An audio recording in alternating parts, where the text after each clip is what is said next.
churros are such an easy and yummy school holiday treat to make, but not just for the holidays, anytime actually. And if you make them, your kids are bound to think you're a super mom. I make churros a lot and they literally take 5 minutes to mix. Then throw them in some oil, fry them up and sprinkle with cinnamon and sugar. They are such a lekker comfort food, served steaming hot and freshly made. And this is what you'll need. A half a cup each of water and milk, 75 grams of butter, a tablespoon of sugar, a pinch of salt, a cup of flour, 1 egg, a half a teaspoon of vanilla essence, and then to coat, 1/3 of a cup of sugar, a half a teaspoon of cinnamon or more according to your taste, and some sunflower oil for frying. If you haven't made churros before, guaranteed this is going to become a regular weekend recipe just because it's so easy. So this recipe makes around 12 churros and you can double it too because 12 never seem enough.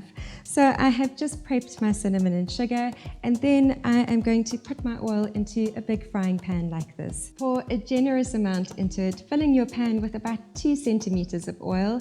Then put it on a medium heat on a stove top so that it can start heating while we mix up our batter. The batter gets mixed straight into a pot, which makes it really easy, and it also goes on the stove top. So you can start by adding your water, milk, butter, sugar and salt into it and put it on a medium heat. As soon as the butter has melted, add in your flour and give it a stir with a fork until a dough forms.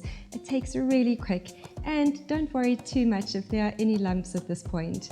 Then remove it from the stove and allow it to cool for around 2 or 3 minutes. The reason I'm letting this cool is that I don't want my egg to start cooking as soon as it's added. But when you do add it, make sure you have your mixer handy and get mixing straight away. And then add your vanilla essence. Look at this beautiful dough. So here's the thing with churros. Obviously this dough needs to be piped and it is pretty thick to pipe. So there are essentially 2 rules. Firstly, you want to use a nice thick plastic piping bag. Believe me, I have split so many bags and had piping tips come flying out the top because I've used a plastic that is too thin. And then also you want a nice big star tip like this one. And the reason is, as you're piping it, it creates these beautiful teeth that really aid in cooking these churros through. I usually place about half of my batter into the piping bag because I find that it doesn't overwhelm the bag then either, and it does help to create a little bit less pressure. And then you can pipe 10 to 12 centimeter long lines straight into your oil. Snip the end with a pair of scissors or break it off with your fingers. Just be careful of that hot oil.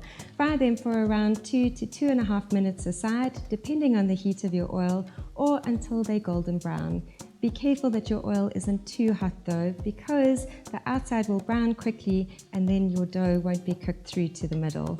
Also, don't fry too many at a time.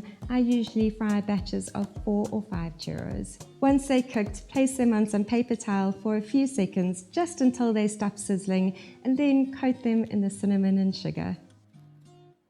Look how delicious these look. So now if you want to take them up a notch, you can make a quick and easy chocolate sauce, and all you need is a Cadbury's Caramello slab like this and 20 ml of cream. Pop the cream into your microwave for around 30 seconds to get hot. Break the chocolate slab into blocks and add them into your cream, giving it a stir until they're completely melted. If they haven't melted 100%, pop them back in the microwave on a soften and melt setting for a couple more seconds, but bear in mind there will be some caramel bits floating around. Then dip these babies straight into the chocolate sauce, sink your teeth into them and get transported to a place of pure ecstasy. Enjoy guys, thanks so much for watching. Until next week Sunday, take care and God bless.